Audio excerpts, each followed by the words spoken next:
Delight IAS में मैं केवी सिंह आप सभी का स्वागत करती हूं। आज के इस वीडियो में हम अपने एनसीईआरटी समरी कोर्स में क्लास 11th के अध्याय 11 आधुनिकीकरण के रास्ते के बारे में पढ़ेंगे। इसमें हम चीन, जापान, मेजी पुनर्स्थापना, अफीम युद्ध, वहाँ सन यात सेन और ताइवान आदि के बारे में पढ़ेंगे। ये जो चैप्टर है ये हमारे क्लास 11th का आखिरी चैप्टर है। इसमें हम जिस प्रकार से चीन और जापान की अभी की अर्थव्यवस्था है या वहाँ पे जो सामाजिक स्थिति है, जिस प्रकार का वहाँ लोकतंत्र है, जिस प्रकार की वहाँ पे मतलब डेमोक्रेसी है, जो भी स्थिति चलती है राजनीतिक स्थिति, उसके बारे में हमें उसके इतिहास से ही पता चलता है। ये चैप्टर जो है मतलब हम आईआर में भारत जापान के रिश्ते पढ़ते हैं, लेकिन उससे पहले हमें चीन और जापान के कुछ ऐतिहासिक पहलुओं के बारे में जानने की ज़रूरत है, जिससे हम ये जान पाएँ कि वहाँ पे क्या स्थिति थी, वहाँ का ऐतिहासिक क्या स्थिति रही है, वहाँ की सामाजिक क्या स्थिति रही है, वहाँ पे राजतंत्र कैसा था, वहाँ पे उन्हें उपनिवेश बनाया गया था तो वहाँ पे क्या स्थिति थी, उसके बारे में हम जानेंगे।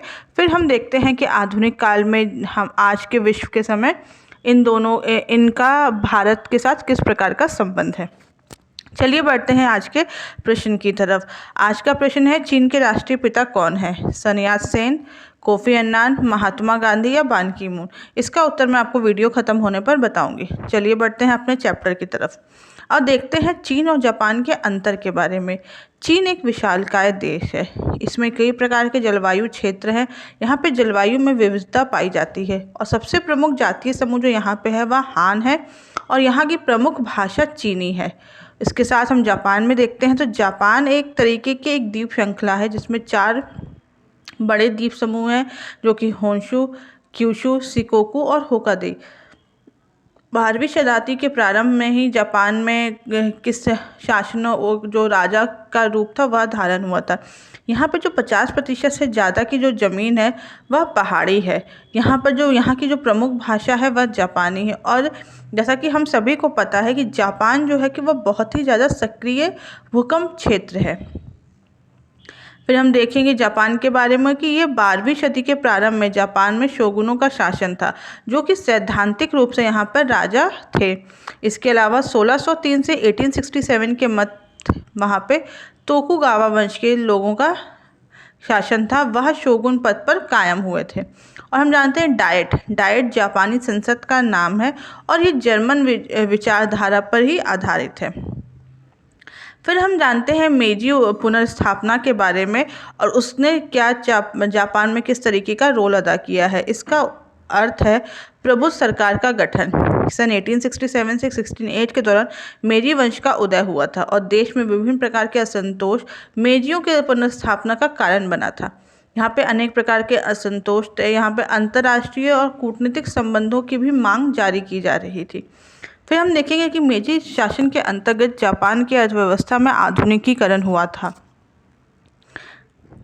कृषि पर कर लगाया गया, जापान में रेल लाइनें बिछाई गई, वस्त्र उद्योग के लिए मशीनों का आयात किया जाने लगा, वहाँ के मजदूरों को, वहाँ के जो उनको कारीगरों को परीक्षण दिया जाने लगा और उसके साथ साथ विदेश जाने लगे बच्चे पढ़ने के लिए।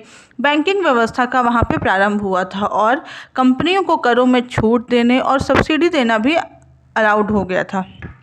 इसके साथ साथ हम देखते हैं कि जापान में मेजियों द्वारा शिक्षा और विश्वविद्यालय में भी बदलाव किया गया था।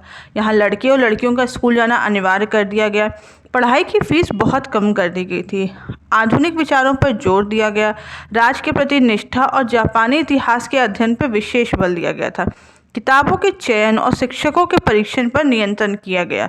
यहाँ पर माता पिता के प्रति आदर, राष्ट्र के प्रति वफादारी और अच्छे नागरिक बनने की प्रेरणा दी गई। और ये जो हम देखेंगे ना कि वहाँ के जो सिद्धांत है वह आज भी जापान के जो नागरिक हैं उनके अंदर ये पाए जाते हैं। जापान में जो मेजियों द्वारा पर्यावरण पर भी कई प्रकार के विकास के चीज़ें की गई थी जिससे उन पर प्रभाव पड़ा था, जैसे कि लकड़ी द्वारा प्राकृतिक संसाधनों की मांग से पर्यावरण पर विनाशकारी प्रभाव पड़ा। औद्योगिकरण के कारण वहाँ पर वायु प्रदूषण और जल प्रदूषण बढ़ गया और कृषि उत्पादकों की कमी के कारण वहाँ के लोगों को शहरों की तरफ पलायन हो गया था, क्योंकि कृषि की कमी हो गई थी और आधुनिकीकरण से उद्योग लगने की वजह से वहाँ पर उसकी मांग ज़्यादा हो गई थी। फिर हम देखते हैं कि 19वीं शताब्दी में जापान में औद्योगिक अर्थतंत्र की रचना हुई है। 18वीं शताब्दी के अंत और 19वीं शताब्दी की शुरुआत में जापान ने अनेक अन्य एशियाई देश, मतलब जो एशिया कॉन्टिनेंट में स्थित है, वहाँ की तुलना में काफ़ी ज़्यादा प्रगति की है। जापान एक आधुनिक राज्य के निर्माण में चीन से काफ़ी आगे निकल गया था और चीन को उसने काफ़ी पीछे छोड़ दिया था। ताइवान 1895 और कोरिया 1910 को अपने में मिलाते हुए उसने एक औपनिवेशिक साम्राज्य को कायम करने में सफलता हासिल की थी। उसने अपनी संस्कृति, अपने आदर्शों का स्रोत भूमि चीन को 1894 में हराया और 1905 में रूस जैसी यूरोपीय शक्ति को भी हराने में ये कायम रहा था। हम देखेंगे कि जापान द्वारा किस तरीके के आधुनिकता के मार्ग अपनाए गए थे। जापान में पारंपरिक कौशल और प्रथाओं को जोर दिया गया। यहाँ पर इस तरीके की चीज़ें करने को जोर दिया गया था। पश्चिमीकरण का अनुकरण किया गया था। जापानी राष्ट्रवाद एक तरीके से यहाँ पे बहुत ज़रूरी हो गया था और लोगों ने यहाँ पे अपने जो राष्ट्रवाद की भावना थी वह जापान में काफ़ी ज़्यादा पाई जाने लगी थी। यहाँ के जो लोग थे वह काफ़ी ज़्यादा निष्ठावान नागरिक बन गए थे। अपने देश के प्रति उनकी जो निष्ठा थी वह काफ़ी ज़्यादा थी। वह अपने देश के प्रति बहुत लॉयल थे और बहुत ज़्यादा उन्होंने अपने हर तरीके से अपने देश का साथ देने का प्रयास किया है। इसके साथ साथ वह सम्राट के प्रति भी वफादार रहे हैं। फिर हम देखेंगे कि उन्होंने जितनी भी, मतलब किसी भी तरीके के कोई देशद्रोह की भावना या इस तरीके की इनके अंदर कोई भी चीज़ें नहीं आई थी। यह देश को एकीकृत करने में असफल रहे थे क्योंकि यहाँ पर जो संकीर्ण सामाजिक आधार था, राजनीतिक दृष्टि सीमित थी और भूमि अधिकारों में समानता और पूंजी विनिमयन की काफ़ी ज़्यादा कमी देखने को मिलती है। इसके साथ साथ लोगों की समस्या पर इन्होंने थोड़ा कम ध्यान दिया था और फौजी व्यवस्था थोपने का प्रयास किया था। फिर हम जानते हैं चीन के बारे में। चीन एक विशालकाय द्वीप है। चीन जिसमें कई प्रकार के जलवायु वाले क्षेत्र हैं। यहाँ की सबसे बड़ी भाषा जो है वह चीनी है और यहाँ की जो साम्यवादी सरकार की स्थापना 1949 में होती है। फिर हम देखेंगे चीन में छिंग राजवंश का अंत होता है। 1644 से 1911 में छिंग में जो था वह छिंग राजवंश का शासन था। 19वीं शताब्दी की शुरुआत में चीन का पूर्व एशिया पर प्रभुत्व था और यहाँ पर भी छिंग राजवंश का शासन था। कुछ ही दशकों में चीन अशांति की गिरफ्त में आ गया और औपनिवेशिक चुनौती का सामना नहीं कर पाया और जो ये राजवंश था वह सुधार करने में असफल रहा और देश गृह युद्ध की लपेट में आ गया और यहाँ के हाथ से राजनीतिक नियंत्रण चला गया था।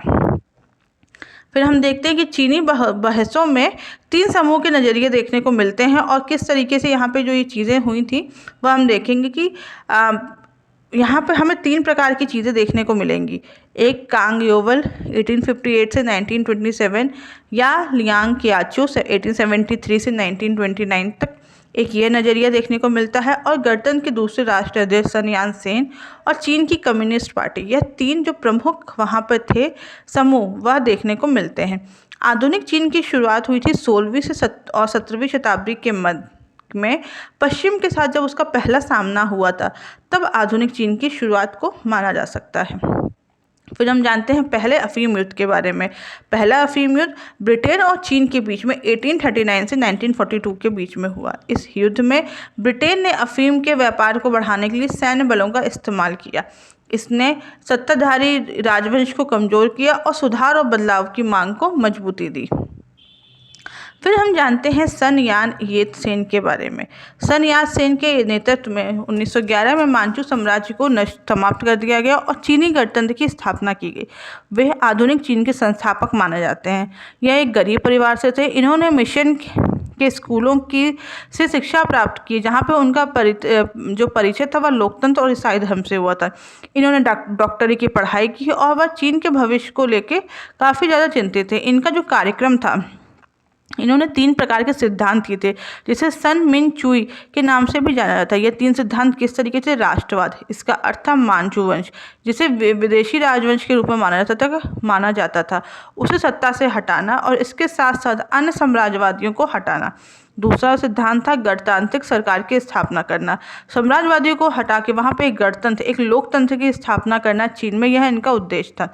समाजवाद, यह पूंजी का विनियमन करे और भू स्वामित्व में समानता लाए। सन यात सेन के विचार कुमाऊन तांग के राजनीतिक दर्शन का आधार बने थे।